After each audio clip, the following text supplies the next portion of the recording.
These long dog days of summer, I mean, we just made it through a heat wave.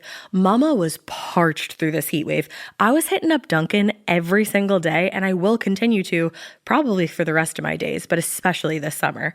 Dunkin' is helping everyone stay cool this summer with its lineup of refreshers.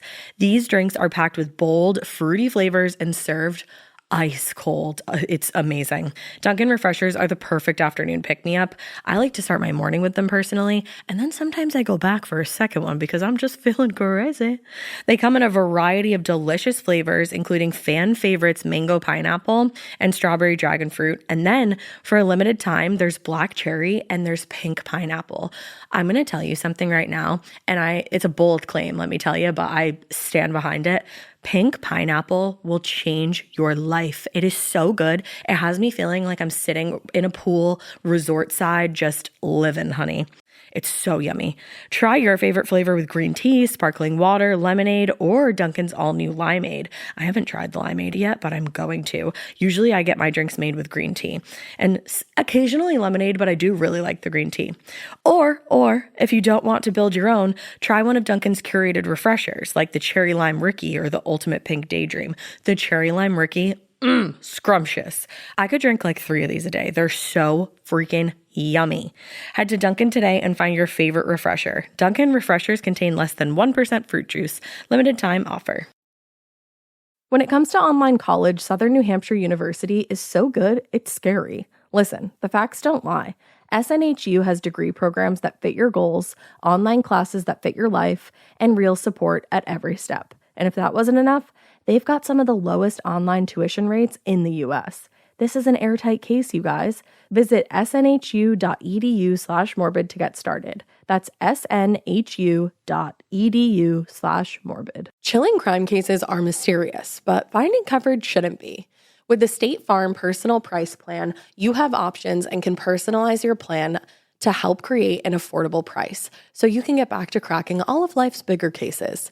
Talk to a State Farm agent today to learn how you can choose to bundle and save with the Personal Price Plan. Like a good neighbor, State Farm is there. Head to statefarm.com to get a quote. Prices are based on rating plans that vary by state. Coverage options are selected by the customer. Availability, amount of discounts and savings, and eligibility vary by state. Hey, weirdos. I'm Elena. I'm Ash. And this is Morbid.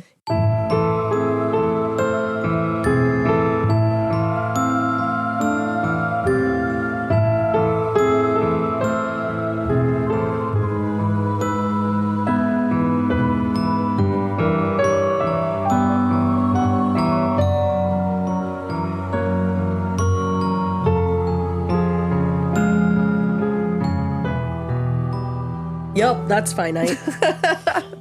That's it. That's it. That's the episode. Keep See listening. you later. Keep it weird. Keep it weird. They're like, girls? Like, shut the fuck up and tell me a story. Girls? Girls? I realize that whenever I have a ponytail in my hair and I tell you a story, I do weird shit like this with it. Yeah. Or like, I'll like be talking and I'm just like, and then the guy was like, and I just do like this a lot. We can post it. I just like, I'll be doing like this, or like sometimes I'll do a little bit of this, and I'm just like, yeah, you know. So we're gonna post that. I'm quiet because I'm taking photos, and we actually just talked about this. I cannot multitask. Nope. I can't do 2 things at once. We just had that conversation. I also pulled my hair. If I'm concentrating on something, I cannot do something else. I can't listen to you. I can't. Nothing. That's funny because, ow, god damn, the tangles in my hair just ripped a piece out. Wow. Fuck. My hair, brought to you by that. I can multitask. I can multitask in the sense that, like, I can have a lot of things going on at once and I can take care of them. I think it must just be like a focus thing. I can't focus on. Okay. Or like maybe it's a hearing thing. I don't really know how to describe it actually. Because I can't listen to somebody while I'm doing something else. If I'm going to pay attention to somebody or I need to hear something, I need to focus on that thing. Okay. Otherwise, it's just like, wah, wah, wah, wah. Wah, wah, wah, wah. Yeah, because earlier I was playing her the Andy Milonakis song because I got it on TikTok and we love the Andy Milonakis song. And she's just staring at her phone like so intently. And I'm just like jamming to the Andy Milonakis song. And I was like, hello? And she was like, oh, sorry, I was reading something. And I was like, were you reading something super interesting? And you were like, no. And I was like, bitch, it's Andy Milonakis. It can be something totally not like interesting or needing of my full brain power. But if I am reading something, I'm not going to hear you. It's just the way it is. Facts about you. Yeah. That's why I need to, like, when I go downstairs, I put my phone away. And I try not to look at it again because if I won't be able to pay attention to anyone else if I'm even reading the smallest of things. Even the breaking headlines. Yeah. Can't do it. Huh, that's weird. Sorry, I was just looking because my wave looked small, but I'm fine. You're good. I'm fine. You're good. It's my narration today, so I just wanted to make sure that my waves were waving. That you could hear her beautiful voice. All you audio production people out there. So I have a haunting for us today. Yay! And it is the haunting, actually. It is our research assistant, Dave. It's his favorite haunting. Oh. It is the haunting of Doris Bither. Oh, I'm ready. Which that's a fun name in your mouth. Doris Bither. Doris Bither. So it all starts in the summer of 1974. Ooh, your time. My time. Your time to shine. It's not like super 70s, but I mean, it is because it's like in the middle of the 70s, but it's not super 70s feeling. Oh, okay. But it starts in the summer of 1974. Two paranormal investigators and UCLA students, Barry Taff and Kerry Gaynor, were approached in a bookstore by a woman who overheard their conversation that they were having about the supernatural. Ooh. And she went up to them and she was like, listen, I have a friend who needs somebody with you guys' kind of expertise. Now, the friend in question was Doris Bither. She was a middle-aged mama. She was a single mama of 4 kids, and boy, was she going through it. She claimed that she and her family were under attack from unseen entities in their Culver City, California home. Now, according to Doris, the attack started a few months earlier, and they included, among other things, objects moving on their own, random and inexplicable foul odors in the house, unusual noises with no point of origin, typical, and most distressingly, and this is like a little bit of a trigger warning moment, multiple physical and sexual assaults that were increasing in frequency and intensity as time went on. Oh. Yes. That escalated quickly. It did, yeah. So all of those things were of interest to these two paranormal investigators who were just vibing in a bookstore a moment previously. So they got permission from their supervisor at the UCLA parapsychology lab, Thelma Moss. I like how you said UCLA. Did I say it weird? I said UCLA. UCLA. It's very nice. I had to say UCLA parapsychology lab, and that's a lot of like L's. How Alexis would have said it. Oh my God, thank you for the compliment. See, in my head, I felt like it was giving Sandra Lee. Oh, there you go. It's cocktail time. You could have said UCL la la la la la la la. UCLA. So yes, Thelma Moss, their provider. I was going to say provider. Their provider, their supervisor at UCLA gave them permission. Okay. And once they got permission, Barry and Kerry headed out to Culver City, and they started what would become a 10-week investigation of what has now become one of the most well-known and most controversial poltergeist cases in American history. Barry and Kerry coming to you live. Barry and Kerry, they were almost Barry and Jerry. Ooh, and Barry and Kerry are somewhere scary. Spooky. So, in the summer of 1974, like we know, Barry Taff was enrolled at UCLA, and he was studying psychophysiology, which is a pretty broad field of study. It focuses on like the mind-body connection. Okay. And when he wasn't studying or taking classes, he worked as an assistant at the UCLA parapsychology lab, which was like a niche little offshoot from the university's larger neuropsychology program. Ooh, fun. So much psychology. All the psych. All of it. And the neuropsychology program, like the big whole, it was kind of like a big whole program that had these tiny little programs under it. Like an umbrella. Yes. It was headed by Dr. Thelma Moss. So throughout the 1960s and 70s, there were new religious movements and occult practices that gained a lot of popularity across the U.S., and that gave rise to what were previously little-known or short-lived academic programs like the UCLA app. I can't say UCLA anymore. UCLA lab that were built around scientific or pseudoscientific study of paranormal phenomena. I like it. So Barry found out about the UCL program. I literally can't say it. I'm sorry that I did that to you. You I did think it it was to my me. fault. UCLA program as a teenager. And that was when he was volunteering for a study on psychic phenomenon. According to him, this experiment when he was a teenager, it involved being handed a set of Dr. Moss's keys, who would later become his, the head of the lab there. So he got a set of her keys, and he was asked to provide information gleaned only through psychometry, the supposedly supernatural ability to learn information by touching inanimate objects. Oh. Isn't that cool? That's fun. Right? I want to try it. That's really fun. I'm into it, yeah. Yeah. So he claimed that, among other things, he correctly identified the name of Dr. Moss's deceased husband and the name of her best friend, actress Shelley Winters. Oh, wow. Which also he might have just known, but You never know. I don't know. You I don't know know how he would know the name of her deceased husband.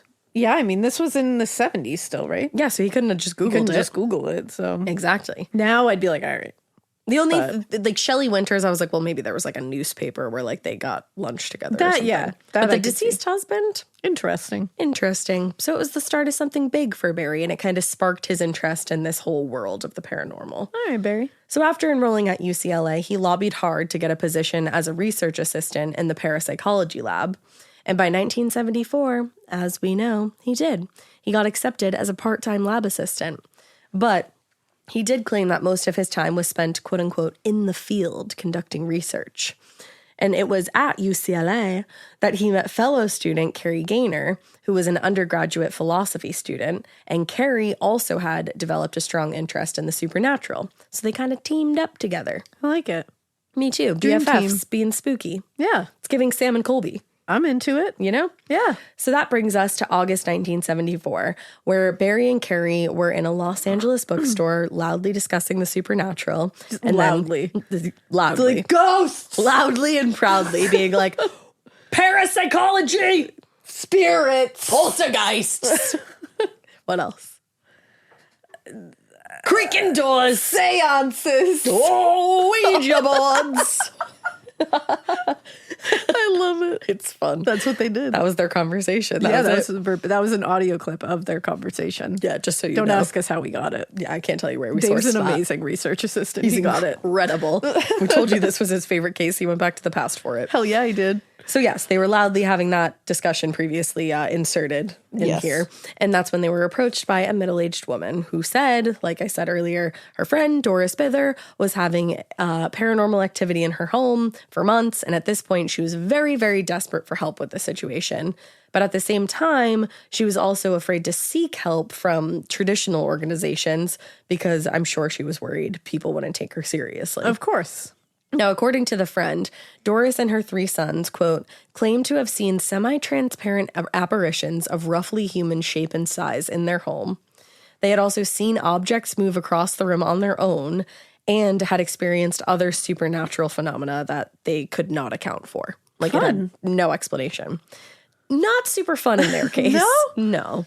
So their interests were piqued, so the 2 men, Barry and Kerry, gave Doris's friend their information, and later they arranged to go out to Doris's house to conduct a preliminary interview.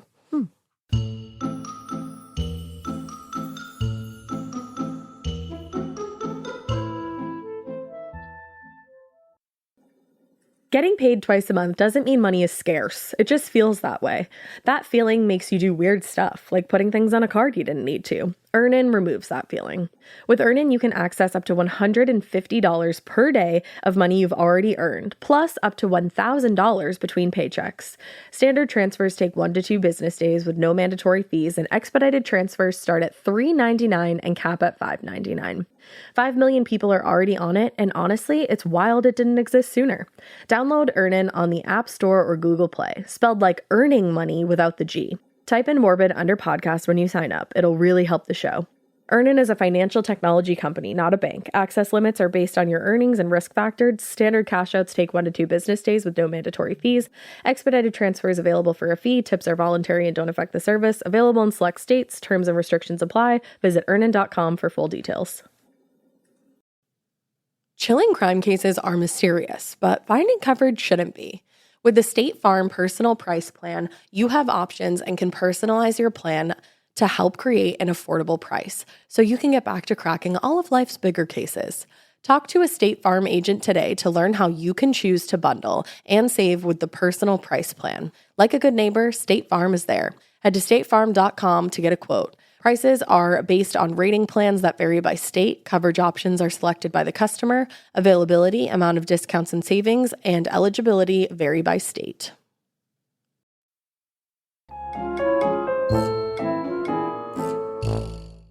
So when they pulled up to Doris's house on the evening of August 22nd, 1974, they were surprised by what they saw. Barry recalled, "This house was a little shack. It was twice condemned by the city. She shouldn't have even been living there." Oh. So already it's like got creepy vibes. Now, once inside, Barry and Kerry sat down with a noticeably anxious Doris and started their interview. Now, from the moment they began asking her questions, it was clear to both of them that she was not comfortable talking about her personal history. So they tried to make the decision to keep the interview focused on the paranormal activity occurring in the home and not getting like a ton of background information. Now, Doris elaborated on the experience that they already had learned about from her friend at the bookstore. And then she told them about the worst aspect she believed was a haunting. According to her, on more than one occasion, and this is a trigger warning, it's like sexual assault. More than one occasion, she had been sexually assaulted by an unseen entity, both while she was alone and while her children were home. Oh. Like in front of them. What the fuck? Super fucked up. She told them, quote, "The two smaller ones," meaning like the apparitions, "held me down and one big one attacked me." I hate this. I know. A lot. In response, Barry said later, "We just froze. Kerry and I looked at each other and I rolled my eyes back and put my hands on my head and thought, oh my God, this woman's psychotic." Wow. His words, not mine. Yeah, there you go. I was going to say quote. Yeah, quote. So at that point, which you can understand why he might think she was like, she was in a different state of mind. Yeah, she was losing it a little bit. So at that point, Barry and Kerry were pretty sure that she was experiencing some kind of symptoms of mental illness. Mm-hmm. So they referred her to a psychiatric clinic at the UCLA neuropsychiatry department, and they left, assuming that that would be their last interaction. See, that's interesting that it started off that way. It is. It's interesting that they didn't immediately be like, poltergeist, let's go. Like, they were like, you know what? Logically, sure. This seems like you might have some mental illness that's going on and we should get you help. Exactly. And they tried to. And nice that they tried to get her help. That was nice. Especially in the 70s. I was Honestly. like, wow. But about 10 days later, Barry got a phone call from Doris claiming that since the two men had last visited, the paranormal activity at the house had gotten even worse and was now being experienced by her friends and her neighbors. Oh, wow. So when she mentioned that there were other witnesses outside of the home, their ears kind of perked up again a little bit. So they did agree to go back out for a follow-up interview. So a few days later, they were back at Doris's house on Braddock Street, and they were immediately hit by a terrible odor as soon as they walked in the door. Barry said it smelled like decomposing organic matter, rotting flesh, a very sour, nauseating smell. Why you smell? I don't know. Dead? That sucks. Sorry, I was fighting that so hard. And as the three of them stood there talking in the kitchen, all of a sudden a cupboard opened on its own and a heavy frying pan came flying toward them in what Barry described as a ballistic arc. Oh, wow. Mm-hmm. Also, very nice way of describing that. A ballistic arc. Wow. He's a scientist. That's sounds painful. Yeah, I don't think it hit anybody, luckily. Would have been painful. Exactly. But imagine you don't believe this woman and then you walk in and you're like, wow, it smells like shit in here. Like, she trying to trick us? Yeah. But then a cupboard moves on its own and something comes flying out of it. Yeah, I'd be like, wow, okay. I'd be like, we doubted this woman too soon. Down the wrong path, I guess. And I guess they said the frying pan moving of its own accord was evidence enough for them that the violent assaults Doris had described on her previous visit, including one where she claimed a fuse box was torn off the wall and hurled at her by an unseen force. Why are they so mad? I don't know, but it proved to Barry and Taft that that's the same person, Barry and Kerry, that regardless of the cause, there was indeed something happening at Doris's house, and it was worth investigating formally. Wow. Can you imagine you're just standing there? Very and that aggressive. Happens? It's very Sixth Sense. Yeah, it's just like angry. That's the thing. I'm like, what's your problem? I don't know. So in any investigation, paranormal or otherwise, the biographical information about the victim is usually pretty critical in solving the problem or understanding why it happened to begin with. But in the case of Doris Bither, little is known about her life before the poltergeist activity began, other than vague allusions to a traumatic personal history. Okay. So it seems like she may have been haunted in more ways than one. And isn't there like a belief system that like trauma can attract this kind of? I think there is, yeah. Like demonic activity and all that good stuff, all that terrible stuff. Yeah, I've heard that because I think like somehow the demonic force or whatever have you, like preys upon that weakness kind of thing. Okay. And can sense it maybe. Yeah. Or like attach itself to you in some way. Yeah. If those things exist, it makes sense that would be what they would be attracted to. Yeah. So Barry said Doris was very evasive and somewhat cryptic regarding her background, so much so that she refused to even tell us her age, which we knew was older than ours, but not by how many years. Huh. So they literally didn't even know how old she was. Wow. But what they did learn, which I do wonder if she like didn't want to give them too much information because she was like, almost like when you go get like a tarot reading or a psychic reading. Yeah, and you don't want to really like kind of reveal anything that's going to help them. Yeah, you want to keep it up to them. Maybe that's what she was doing. Yeah, that could be it. And she could just be like the first, like, she could be just being smart and being like, you don't need to know shit about me. Yeah, I'm private. Yeah. Just figure out my house, bitch. Figure it out. So what they did learn, mostly from observation, was that she was very poor and had an unstable employment history. She had 4 children at the time, 3 boys, aged 10, 13, and 16, and they lived with her on the condemned house on Braddock Street. And she also had a preteen daughter who was living somewhere else at the time of the investigation. Okay. Now, they also learned really quickly that she was a heavy drinker and she seemed to drink daily. Oh, man. Now, during their time in the house, quote, the investigators observed poor relationships between Doris and the children, and there was fighting among the siblings. Oh, this sounds so sad of a house. It sounds super sad and just like a very chaotic environment. Yeah. And just like the fact that they're living in a condemned house is awful. That's bad news bears. Now, among the most heavily criticized aspects of the Bither case is Barry and Kerry's failure to collect any personal biographical information or to press Doris for any additional details about her life. Writer Benjamin Radford wrote, where a trained psychologist or social worker might have seen a troubled woman needing help, Taff and Gaynor saw a golden opportunity to research a real haunting. Mm-hmm. Which is I could see that. But they did try to provide her help. They so did. I don't think that's necessarily a fair overview. No, that's absolutely true. Now, Barry, he explained the lack of information as a simple matter of protecting the case. He said, had we even attempted to secure the type of background information we currently collect, such as medical, psychological, family, psychodynamics, prescribed medications, as well as recreational drugs and alcohol usage, Doris surely would have shown us the door from the outset. So he agreed, like, we wouldn't have been able to do this investigation. We tried to get her help. And yeah, and you can only push so hard. Exactly. If you do want to see what's going on in this house. Yeah, and she wanted their help. Like, she was asking for their help. So basically, she was a very private woman, and they weren't willing to lose out on investigating the case by pushing her boundaries. Yeah, I get that. I get. She set up boundaries. Don't push them. I get that. Now, in the years since, more information about Doris has come to light that gives a little more insight into her state of mind at the time of the investigation and possibly some explanation for some of the activity that she claimed to witness.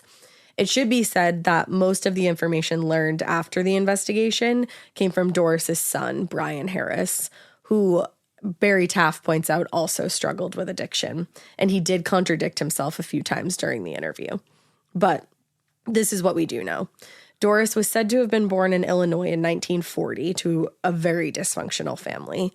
And according to the accounts of those who knew her, she had a really, really hard life from the beginning. As a teenager, she started experimenting with drugs and alcohol to escape her abusive home life. And she was generally just a rebellious teenager who was acting out more often than not. And because of that, her parents kicked her out of the house while she still was a teenager. Oh. And she was forced to fend for herself. Oh, geez. So you can kind of see how she became a product of her environment. Yeah, absolutely. Now, there isn't much about her life that is known after she was kicked out of the family. I guess between Illinois and California, there were a couple of marriages that didn't work out. And eventually she had the 4 children and then ended up in Santa Monica, where she was living just before she moved to the house on Braddock Street in Culver City, the one that we're at now. Now, the majority of the paranormal activity occurred in the house on Braddock Street, but the son, Brian Harris, claimed that there were, quote, some psychokinetic events and even the occasional apparition even before the family moved to Culver City. Oh, damn. So this may have been something that followed them. I was going to say, so it followed them. And later we'll see that it may follow them when they leave this house. Ooh. So the haunting activity, they said, began somewhat suddenly, just a few months after they moved into Braddock Street. It started with a weird, inescapable feeling of being watched, and then things escalated from there. Again, objects were moving on them or by themselves. A lamp flew across the room at one point. And at that time, Doris and her children hadn't experienced any violent activity, but that changed one evening a few weeks later when Doris was sexually assaulted by an unseen entity in her bedroom. Ooh. In her interviews with Barry and Kerry, she said that whole thing where 2 smaller entities held her down and one big entity attacked her. That's horrifying. To think about that is literally mind-blowing. Just being held down by entities is because you think of like sleep paralysis. Yeah. What that feels like, how scary that is. But then to add that onto it, I can't even imagine. Because like sleep paralysis, you kind of know that your body's doing it, like I guess. Or, no, you don't. Oh, you don't? Yeah. But I mean, like she was seeing 2 things hold her down. Mm-hmm. Like, do you see something hold you down when you have sleep paralysis? A lot of times you see something in the room coming at you while you're being held down. Mm-hmm. Or at least that's what I always see. I hate that. Yeah. But I'm just saying, like, she saw the things that were holding her down and saw the thing attacking her. No. That's on, like, another level. Yeah, no. But then from that point forward, the activity escalated more and more, and then it started to involve the children in various ways. According to Brian Harris, there were times when they were, quote, slapped by an unseen hand in the middle of the night. Ooh. And he specifically recalled an incident involving, quote, one of the boys bumping into an invisible person in the hallway. Oh. Imagine you're just like that. walking down your hallway and like you bump into a person, but there's no person there. Oh, that like, ugh. I don't like that one. Mm-hmm. And interestingly, Doris and all 3 boys described their experience in the house as having been with a male spirit. They never saw a physical manifestation of the entity, but they all alluded to it being a male presence. Okay. Which is, I definitely think you can kind of pick up on that. Yeah, I would say so. But interesting that all 4 of them felt the same way on that. Yeah, that is interesting. And it seems like obviously there were multiple entities. So it's like a bunch of dudes haunting this place. Oh, I don't know. It's like, I don't want anyone haunting me really, except for David Bowie. Yeah. It's really all I'll accept. I feel that.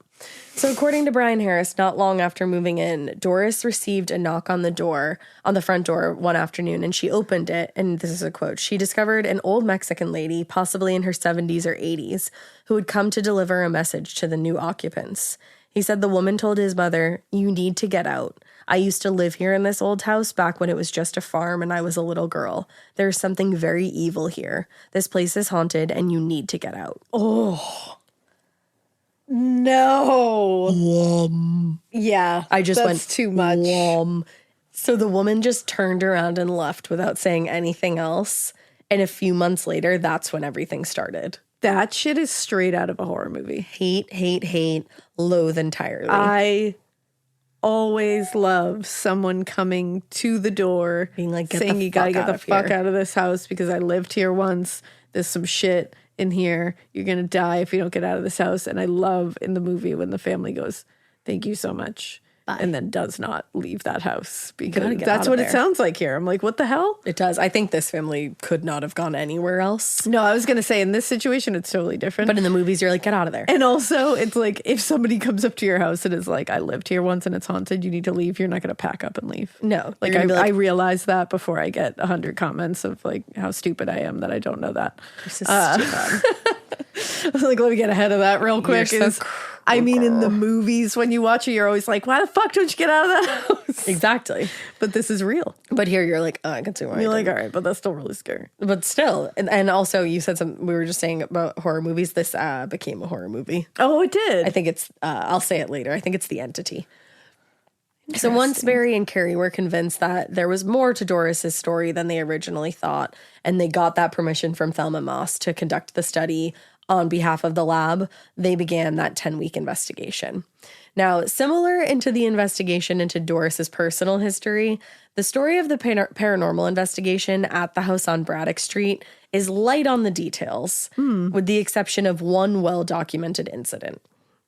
I guess in a lot of ways, Doris's description of the activity in her home was similar to countless other stories of haunted houses and haunted people at the time. You got the yucky smells, things moving on their own, weird noises, violent assaults by unseen hands. And given the commonality of those experiences, it is worth noting that Doris's report came less than a year after the release of The Exorcist, where all of these things also happen. Yeah. It's worth mentioning. Yeah, you got to give both sides here. You do. Got to be devil's advocate, and you decide. Dear listener.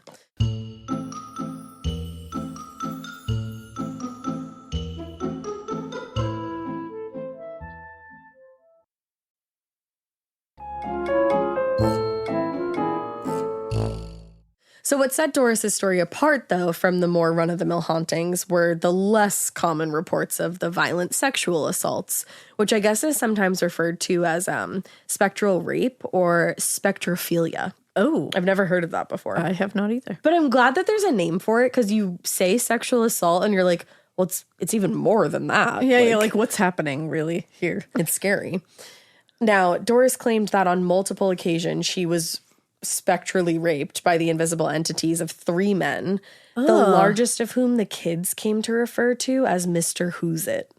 Mr. Who's It? Mr. Who's It. Shut the fuck up. Isn't that absolutely terrifying? Mr. Who's It. Mr. Who's It. Like WHOSE-it.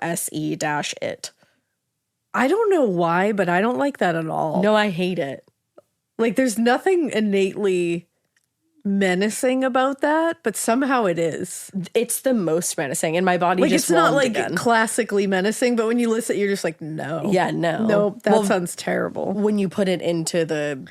Yeah, the context. The context like, here, yeah. I'm glad that we just have Skeleton. Skeleton. Skeleton just went home to his family. No, that's great. You know? I hope he stays there. Oh, he was nice, though.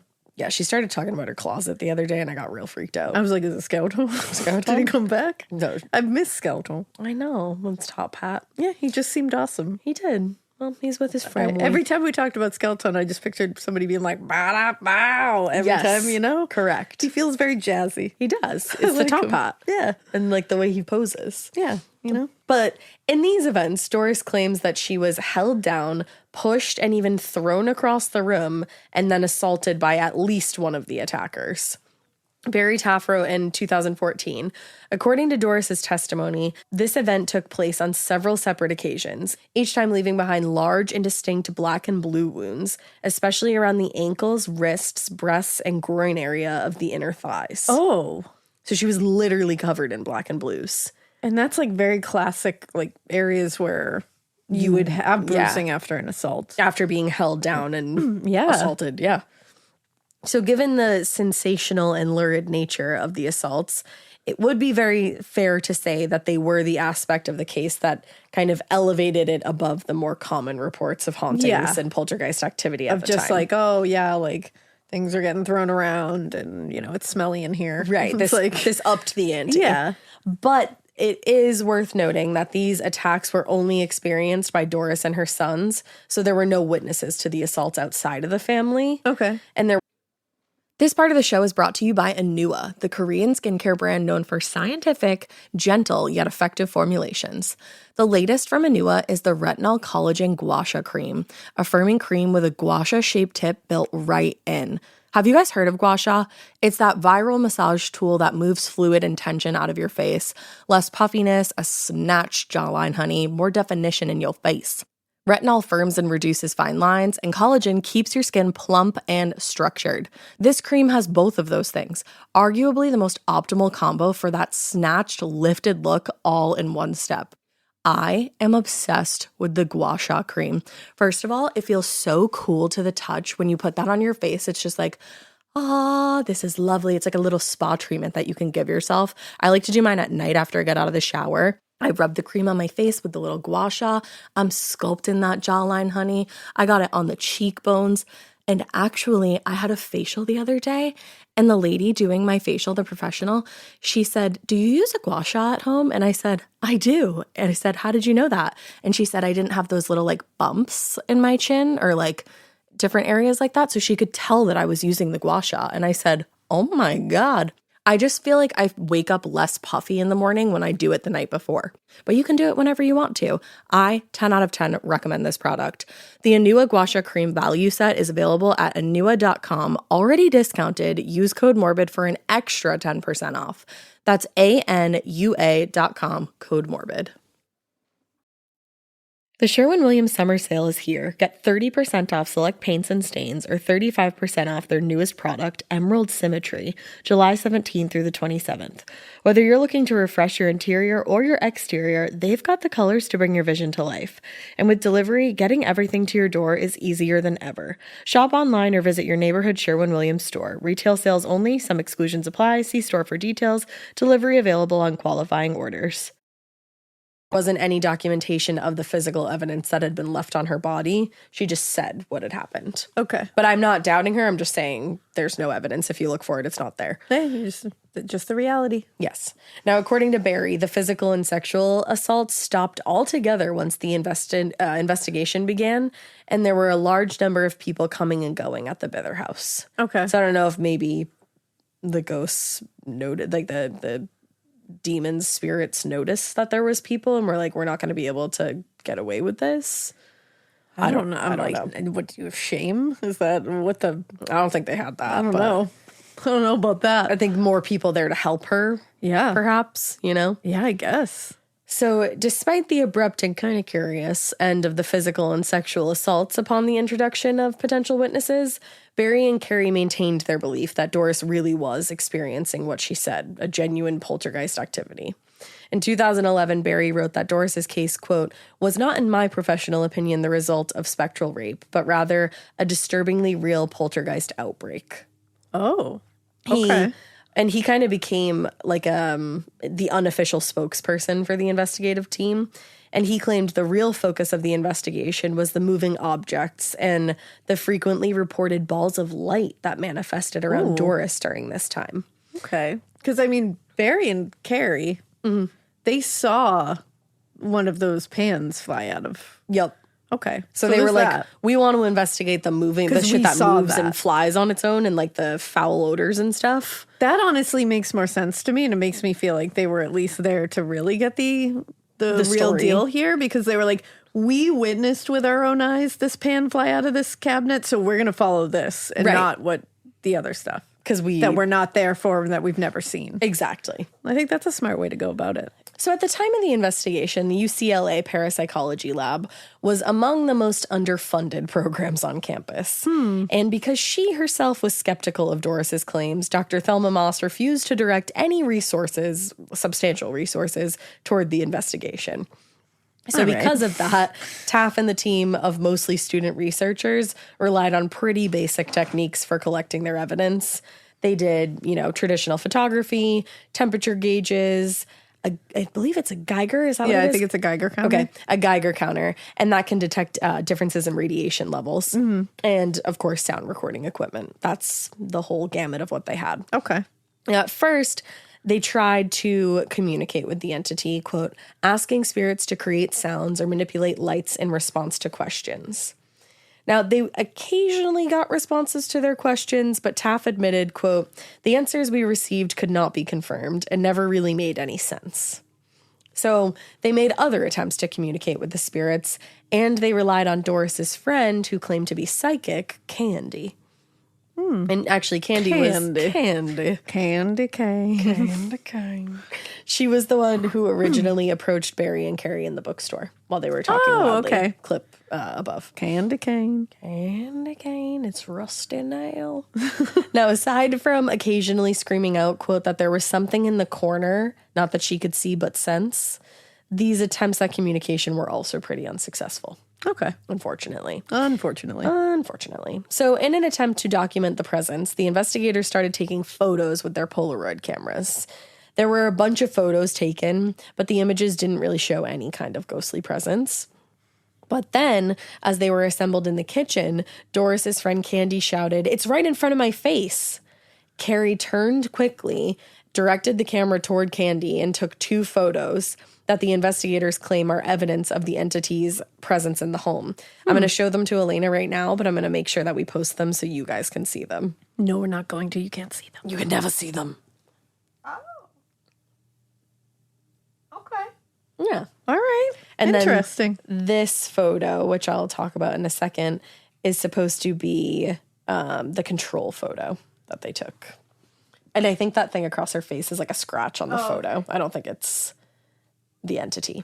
Oh, that's interesting. Okay. So we'll talk about those. According to Kerry, there are 2 images in the series that show Candy, who is slightly obscured by what she said the entity was. And she claimed it was right in front of her at the time that the photos were taken. And then the 3rd image that I just showed Elena was the control image. And it's included for comparison. It shows an unobstructed image of Candy just after the entity photos were taken. But, as writer Kenny Biddle points out, there is an obvious problem with the control image in that the other 2 photos were taken using the camera's flash. Thank you. I was literally about to point that out. And the 3rd was not. Yeah. Obviously. He writes, in the 2 entity photos, we can clearly see hard shadows cast by Candy's silhouette.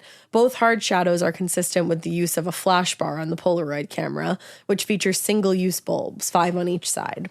However, the quote-unquote control image is dark overall. In a nutshell, the 3 photographs were not taken under the same conditions, making comparisons difficult or impossible and invalidating their use as quote-unquote controls. I was just going to say that invalidates the control completely. It does. Because when you showed me, I was like, that's the same day. Same day, same place. It also, to me, it doesn't look like the same place. Because they even took it at a different angle, it feels like. Yeah. Well, they at least step back. It's hard because you guys will see it once we post the images. To me, it doesn't look like she's in the same room. Yeah, that's what I was thinking. It really looks like 2 different photos. Yeah, because in the 3rd photo, which is the control photo, there's like a Ouija board in front of her. If you look closely, you can see like a curtain and like some, I think what's wood paneled walls. But the curtain in the photos that she claims the ghost is in front of her, or the spirit or whatever, there's different curtains. And she seems like there's like another lamp behind her. It just doesn't look like it's in the same room at all. Yeah, it's a little strange. But Biddle also notes, and he's the one that's like, I don't know about this, that in addition to the use of the flash in the 2 original photos of Candy, the images are overexposed. That is another thing that it looked like. They just look different. They do. They look like something was done there. And because they're overexposed, it caused the overblown yellow hue that investigators claim is evidence of the entity to be present in those photos versus the control photo. Because it's like blown out, it looks like. The first 2 photos look blown out completely. They do. And the 3rd one just looks like a dark, bad photo. Exactly. So Barry Taff admitted on multiple occasions that they were not very familiar with the cameras and made mistakes with the settings quite often during the investigation. And he did say it rendered most of the photos useless, regardless of their content. I mean, at least he admits it. Yeah. And I do imagine in the 70s, I mean, even now it's hard to take hats off to photographers, because I don't know the settings for a camera that like make, I don't know what to do with exposure, what to do with like any of that stuff. No. So in the 70s, I'm sure it was even harder because you're like, I don't fucking know what any of this does. And the cameras were newer. Like a Polaroid camera hadn't been around forever, you know? So according to him, quote, as we spent more time there, we began observing balls of light. So now we're moving on to something else. He said what we call corpuscular masses of light. Ooh, I like that. I know. That look like corpuscular masses of light. That look like plasma, which is the 4th state of matter. Ooh. He's getting scientific. I was just going to say, let's talk science. The word corpuscular, I like. It's one of those that could go real wrong real fast. Like, because it's got pus in it. Yeah, and when you think like pustule. Yeah, I didn't. Like a pustule is not fun. But corpuscular is just on the other side of that. It's a highbrow a little bit, you know? You know, this was, words with Ash and Elena. Thank you for tuning in. But while many of the things Doris claimed to have experienced before the arrival of the investigators were never really witnessed by anybody outside of the home, Taff claims that the balls of light that manifested around Doris were seen by many people on the investigative team. Interesting. In a summary note prepared by Barry and Kerry, they described the orbs of light as, quote, displays of small, rapidly moving balls of light on several occasions, which occurred in the presence of a woman in her mid to late 30s, Doris. The lights were reported to change their motion, size, and intensity in response to the investigators' requests and to the occasional emotional outbursts of the female agent, Doris. Attempts to photograph the lights were reportedly met with no success on most occasions, although in a few rare instances, the lights were captured on film as curved arcs of light, akin to the trails that can appear in photos of lighted objects. I'll show you a picture in a minute. Okay. So given the lack of other tangible evidence, the orbs of light quickly became the focus of the investigation and would go on to be the most heavily documented and most controversial aspect of the Bither case. So they were determined to capture the orbs on film. And about halfway into the investigation, the team decided they were going to set up several cameras in Doris's room because that was where the orb-based activity seemed to be the heaviest. Okay.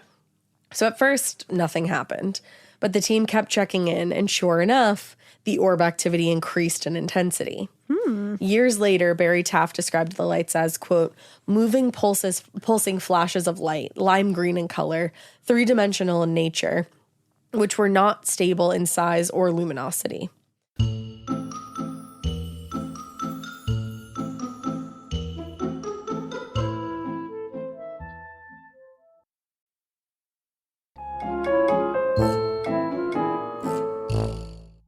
Now, eventually, I guess the lights became so bright that they illuminated the entire room. Damn. Isn't that crazy? And during one of those incidents, Taff says the orbs collected in the corner of the room, forming the shape of the upper torso of a very large man. Ooh. He said it was an apparition made out of, not bathed in, lime green light. Oh, I like how he worded that. Yeah. That he was made out of, not bathed in. Not bathed in the light, like the Ooh. light made him. Lime green light. According to Taff, two of the assistants at UCLA, quote, big hulking guys, passed out because they were so traumatized by what they were seeing. Their brain just wouldn't accept it. Holy shit. Right? So while the first experiment with the orbs yielded some results, the orbs proved really, really incredibly challenging to capture on film. And when they did capture the orbs in a photo, there was nothing else in the photos that would allow for perspective to really show the trajectory or the true identity of what it really was. Okay. And so they realized that they needed to alter their approach in order to properly document these orbs. So Taff and his team devised a new plan, and he describes that in his final report, writing, "Our fifth visit to Doris's house resulted in large-scale magnification of all phenomena. We began by duct taping large black poster boards up on the walls and the ceiling of the bedroom, all of which were numbered and identified with a magnetic orientation. White duct tape was placed between the dark panels that formed a grid network like graph paper, therein providing us with a reference for further attempts at photographing the lights. Black poster board were also used to seal off all light entrances into the bedroom that rendered the environment almost pitch black." Wow. So basically, they set up like a fucking hypothesis here and really executed a science experiment. There you go. You know? I like it. They had a hypothesis. They did the scientific experiment on it. Boom. And that's science with Ash. You're welcome. And that's science with Ash. With Ash, that's how it works. So it was during this visit that Taff and his team managed to capture a now pretty iconic photo of Doris sitting on her bed with an arc of light streaming over her head from what they say is one of the orbs traveling through the frame. Oh, I can see it. You got it? This one? Yep. So in his description of the event, and the photo more specifically, Taff notes that had the streak of light been a projection from a light source rather than an independently moving object in the frame, the arc would have bent when it hit the corner of the room where the two walls met an angle. Yeah. In his report, he described Doris as, quote, Getting scared is one thing. Getting a thrill is, well, you want more of those in your life. The Genesis GV70 is built to thrill, baby. A thrilling yet elegant design always makes driving the GV70 an exciting adventure. Its powerful athletic stance screams performance and turns heads. Everybody's looking at you, girl, or boy, or whoever. Command the road and experience a class-leading standard 300 horsepower. Oh my God. Plus, discover the different dynamic drive modes for all different terrains. Choose between the different terrain modes for whatever road conditions you may encounter. The Genesis GV70's award-winning technology and performance lets you drive with comfort and drive with confidence all at the same time. It's an exciting SUV with intuitive tech that can make your ride smooth even when the road isn't. And its blind spot cameras allow you to see what's next to you. It's like having eyes on the side of your head. That's pretty iconic. Its performance, by the way, is measured not only in power, but in how it makes you feel confident, sexy. The Genesis GV70. Learn more at genesis.com and feel the GV70. Need a boost? Sometimes all it takes is tapping into your inner cool.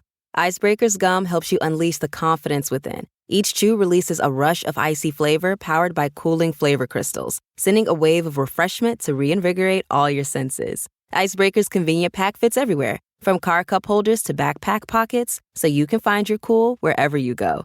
Grab Icebreaker's gum online or at a store near you. Cowering on the bed beneath the lights that were flying around her in a mad fray.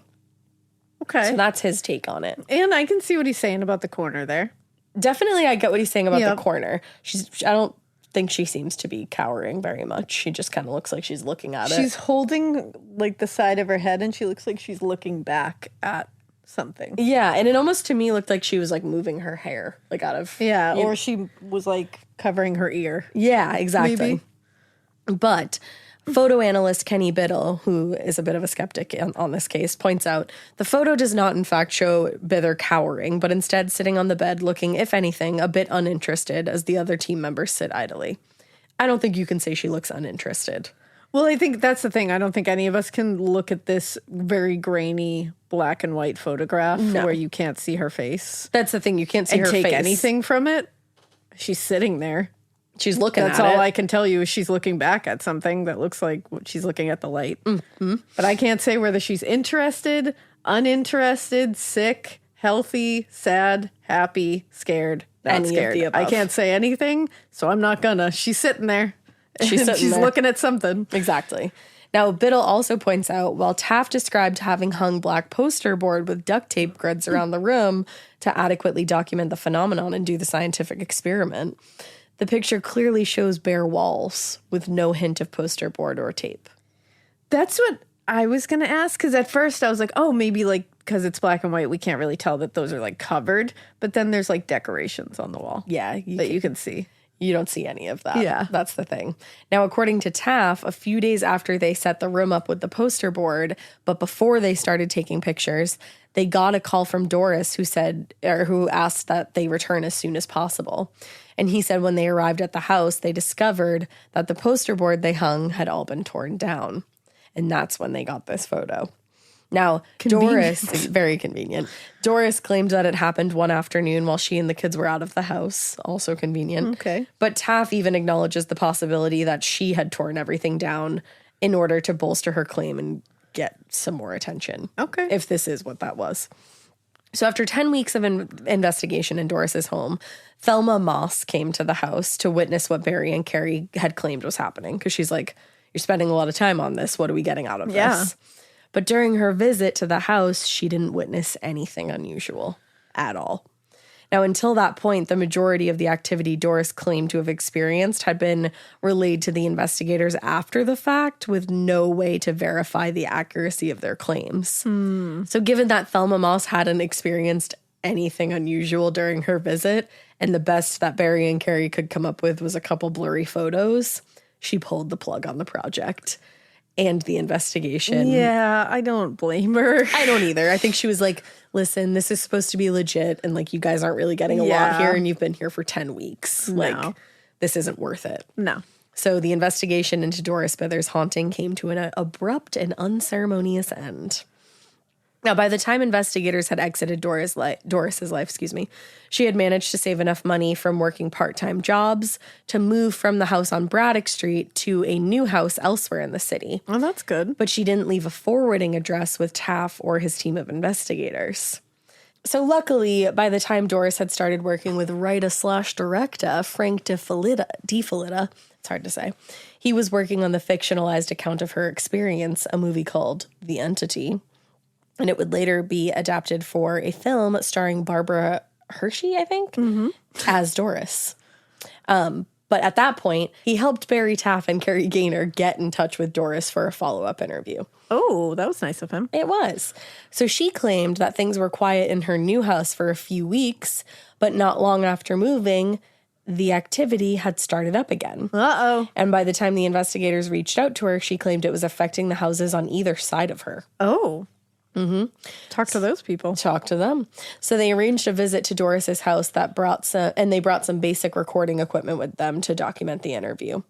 According to Taff, the three were standing in Doris's living room just chatting when all of a sudden a vase flew off a nearby table and landed right next to where they were standing. Oh, damn. Much like the frying pan. Now, obviously frightened by the flying vase, the trio turned toward the direction it had come from and realized they were not alone in the room. Oh. Taff claims they began hearing heavy breathing getting closer as they stood there motionless, followed by a kind of shuffling coming in their direction. He said, quote, "We could hear a footstep, another footstep, and then a drag." Oh. And then all of a sudden, the reel-to-reel recorder that Kerry had been running was turned off by an unseen hand, and they decided right then and there to conclude their interview and get the fuck out of that house. But they were recording when that happened? Yes. Okay. That's what they said. I don't know whatever came of the Roll recording. the tape. I know. I don't think they ever did. Because according to Taff, Doris did move again a short time later, this time to San Bernardino, and the paranormal activity supposedly continued. But they lost touch with her a couple months later when she moved to Texas. Jesus. And she didn't leave any contact information that time either.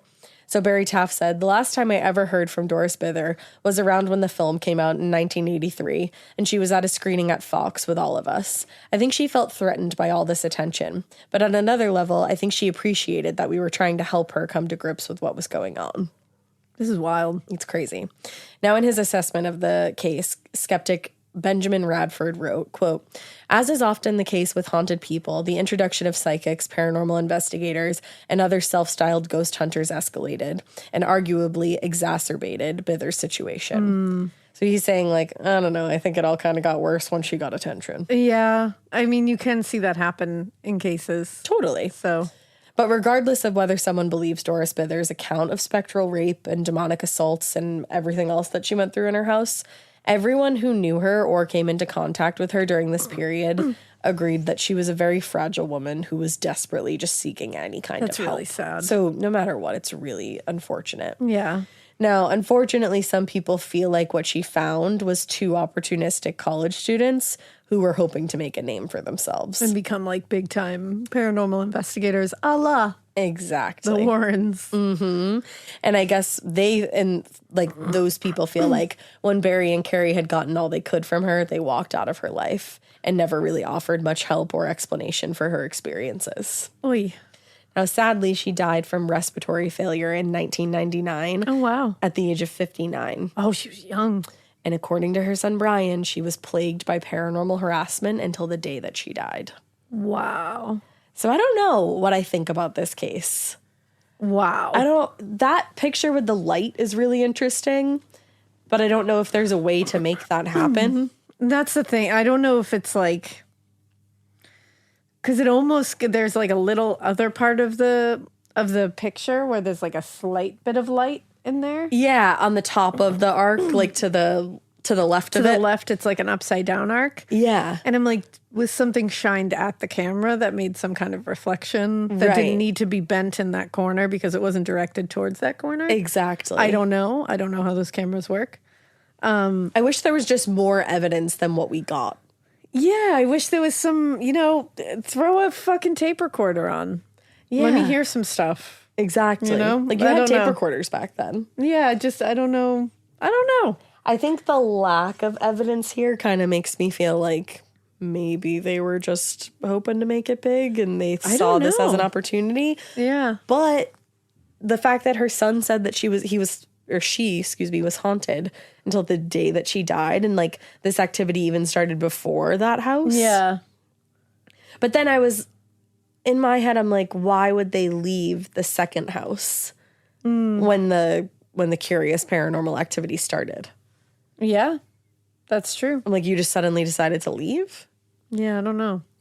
There's a lot to think about in this one. There is. So let us know what you think. Yeah, interesting. And we hope you keep listening. And we hope you Keep it weird. But not so weird that your house is that fucking haunted, because that's so scary. It's so scary. So scary. And don't keep it so weird that you take advantage of somebody who's experiencing a genuine haunting. Okay, I love you so much. Bye.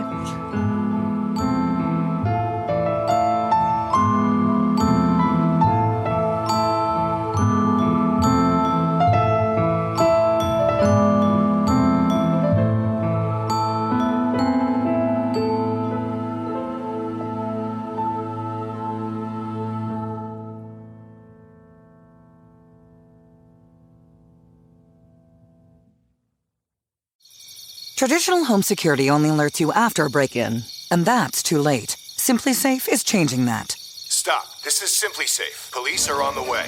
We don't just alert, we stop crime before it starts. SimpliSafe, plan starting around $1 a day. Save 50% on your new system with professional monitoring at simplisafe.com/SXM or with promo code SXM.